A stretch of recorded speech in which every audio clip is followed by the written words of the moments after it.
MLC ಸ್ಥಾನದ ಮೇಲೆ ಲಿಂಗಾಯತ ಸಮುದಾಯ ಕಣ್ಣಿಟ್ಟಿದೆ. 4 ಸ್ಥಾನಗಳಲ್ಲಿ 1 ಸ್ಥಾನವನ್ನ ಲಿಂಗಾಯತರಿಗೆ ಕೊಡಿ ಅಂತ ಪಟ್ಟು ಹಿಡಿದಿರೋದು ಲಿಂಗಾಯತ ಸಮುದಾಯ.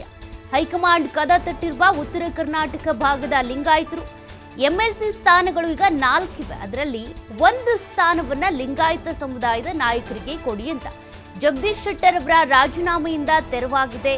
ಆ ಸ್ಥಾನಕ್ಕಾಗಿ ಲಿಂಗಾಯತ ನಾಯಕರು ಬೇಡಿಕೆ ಇಟ್ಟಿದ್ದಾರೆ. ಕಾಂಗ್ರೆಸ್ ಅಧಿಕಾರಕ್ಕೆ ಬರೋದಕ್ಕೆ ಲಿಂಗಾಯತರ ಪಾತ್ರವೂ ಕೂಡ ದೊಡ್ಡದಿದೆ. ಹೀಗಾಗಿ 4ರಲ್ಲಿ 1ಅನ್ನ ಲಿಂಗಾಯತರಿಗೆ ಬಿಟ್ಟುಕೊಡಬೇಕು. ಎಐಸಿಸಿ ಅಧ್ಯಕ್ಷ ಮಲ್ಲಿಕಾರ್ಜುನ್ ಖರ್ಗೆಗೆ ಮನವಿ ಮಾಡಿದೆ ಸಮುದಾಯ. ಇನ್ನು ಸಿಎಂ ಹಾಗೂ ಡಿಸಿಎಂಗೂ ಮನವಿ ಮಾಡಿಕೊಂಡಿರೋದು ಲಿಂಗಾಯತ ಸಮುದಾಯ. ಮತ್ತಷ್ಟು ಡೀಟೇಲ್ಸ್ ಕೊಡ್ತಾರೆ ಪ್ರತಿನಿಧಿ ಯಲ್ಲಪ್ಪ. ಈಗಾಗಲೇ ಲಿಂಗಾಯತ ಸಮುದಾಯ ಒಂದು ರೀತಿ ಲಾಬಿ ಮಾಡ್ತಾ ಇರೋದು ಎಂಎಲ್ಸಿ ಸ್ಥಾನವನ್ನ ನಮಗೂ ಒಂದು ಕೊಡಬೇಕು ಅಂತ. ಯಾವ್ಯಾವ ನಾಯಕರು ಲಾಬಿ ಮಾಡ್ತಿರೋದು, ಯಾರ ಮೂಲಕ?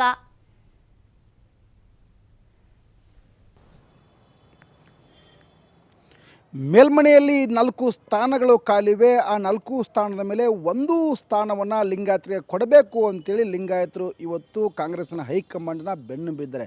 ಅದು ಯಾವ ಮಟ್ಟಿಗೆ ಅಂತಂದರೆ ಉತ್ತರ ಕರ್ನಾಟಕಕ್ಕೆ ಕೊಡಬೇಕು. ಉತ್ತರ ಕರ್ನಾಟಕದಲ್ಲಿ ಈ ಭಾಗದಲ್ಲಿ ಅಂತಂದರೆ ಕಲ್ಯಾಣ ಕರ್ನಾಟಕ ಮತ್ತು ಕಿತ್ತೂರು ಕರ್ನಾಟಕ ಭಾಗದಲ್ಲಿ 1 ಸ್ಥಾನವನ್ನು ಲಿಂಗಾಯತರಿಗೆ ಕೊಡಬೇಕು ಅಂತೇಳಿ ಒಂದು ಬೇಡಿಕೆಯನ್ನು ಜೊತೆಗೆ ಇಲ್ಲಿ ಅಂತಾರೆ ಒಂದು ಮನವಿಯನ್ನು ಮಾಡುವಂಥ ಕೆಲಸವನ್ನು ಉತ್ತರ ಕರ್ನಾಟಕದ ಲಿಂಗಾಯತ ಕಾಂಗ್ರೆಸ್ ಮುಖಂಡರು ಮಾಡ್ತಿದ್ದಾರೆ. ಈಗಾಗಲೇ ಹೈಕಮಾಂಡ್ ಸಾಕಷ್ಟು ಬಾರಿ ಮನವಿ ಮಾಡಿದ್ದು ಏನು ಅಂತಂದರೆ ಕಳೆದ ಲೋಕಸಭಾ ಚುನಾವಣೆಯ ಮುಂಚೆ ಇಲ್ಲಿ ಒಂದು ಸ್ಥಾನ ಖಾಲಿಯಾಗಿತ್ತು. ಅದು ಯಾರು ಅಂದರೆ ಜಗದೀಶ್ ಶೆಟ್ಟರ್.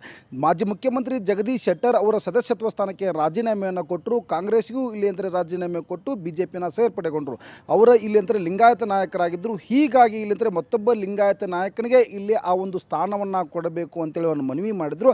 ಆದರೆ ಇಲ್ಲಿವರೆಗೂ ಕಾಂಗ್ರೆಸ್ ಹೈಕಮಾಂಡ್ ಯಾರಿಗೂ ಸಹ ಮಣೆ ಹಾಕುವಂಥ ಕೆಲಸವನ್ನು ಮಾಡಲಿಲ್ಲ. ಈಗ ಯಾವಾಗ 4 ಸ್ಥಾನಗಳಿಗೆ ಕಳೆದ ವಾರವಷ್ಟೇ ಅಂತಂದರೆ ದೆಹಲಿಯಲ್ಲಿ ಸಾಕಷ್ಟು ಚರ್ಚೆಗಳಾದವು. ಆ ಚರ್ಚೆ ಬೆನ್ನಲ್ಲೇ ಅಂತಂದರೆ ಉತ್ತರ ಕರ್ನಾಟಕದ ಲಿಂಗಾಯತ ನಾಯಕರು ಹೈಕಮಾಂಡನ ಕದ ತಟ್ಟಿ ಬಂದಿದ್ದಾರೆ. ಇದು ಲಿಂಗಾಯತರಿಗೆ 1 ಸ್ಥಾನವನ್ನು ಮೀಸಲಿಡಬೇಕು. ಈಗಾಗಲೇ 4 ಮೇಲ್ಮನೆಯಲ್ಲಿ 4% ಸ್ಥಾನಗಳು ಏನು ಖಾಲಿ ಇವೆ. ಆ 4 ಸ್ಥಾನಗಳಲ್ಲಿ 1 ಸ್ಥಾನವನ್ನು ಯಾರಿಗೂ ಸಹ ಕೊಡಬಾರ್ದು, ಲಿಂಗಾಯತರಿಗೆ ಕೊಡಬೇಕು. ಯಾಕೆ ಲಿಂಗಾಯತರಿಗೆ ಕೊಡಬೇಕು ಅಂತಂದರೆ ಕಾಂಗ್ರೆಸ್ ರಾಜ್ಯದಲ್ಲಿ ಏನಾದರೂ ಅಧಿಕಾರಕ್ಕೆ ಬಂದಿದೆ, ಆ ಅಧಿಕಾರದ ಕೊಡುಗೆ ಲಿಂಗಾಯತರದ ಅಪಾರ ಇದೆ. ಹೀಗಾಗಿ ಈ ಒಂದು ಕಾಂಗ್ರೆಸ್ನ ಅಧಿಕಾರಕ್ಕೆ ತರಬೇಕಲ್ಲಿ ಲಿಂಗಾಯತರ ನಾಯಕರು ಸಾಕಷ್ಟು ಶ್ರಮ ಹಾಕಿದ್ದಾರೆ. ಲಿಂಗಾಯತರು ಕಾಂಗ್ರೆಸ್ನ ಒಂದು ಬೆಂಬಲಿಸಿದ್ದಾರೆ.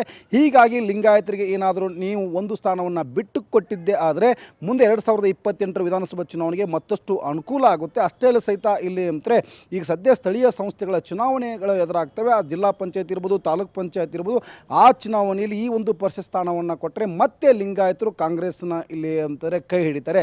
ಅದೇ ಒಂದು ಕಾರಣಕ್ಕೆ ಲಿಂಗಾಯತರನ್ನ ಬಿಟ್ಟು ಬೇರೆ ಯಾರಿಗೂ ಕೊಡಬಾರ್ದು. ಜಾತಿ ಲೆಕ್ಕಾಚಾರವನ್ನು ನೋಡಿ 1 ಸ್ಥಾನವನ್ನು ಲಿಂಗಾಯತರಿಗೆ ಬಿಟ್ಟು ಕೊಡಬೇಕು ಅಂತೇಳಿ ಒಂದು ಹೈಕಮಾಂಡ್ಗೆ ಮನವಿ ಮಾಡುವಂಥ ಕೆಲಸವನ್ನು ಉತ್ತರ ಕರ್ನಾಟಕ ನಾಯಕರು ಮಾಡ್ತಾ ಇದ್ದಾರೆ. Okay, thank you Yallappa ಡೀಟೇಲ್ಸ್ಗೆ.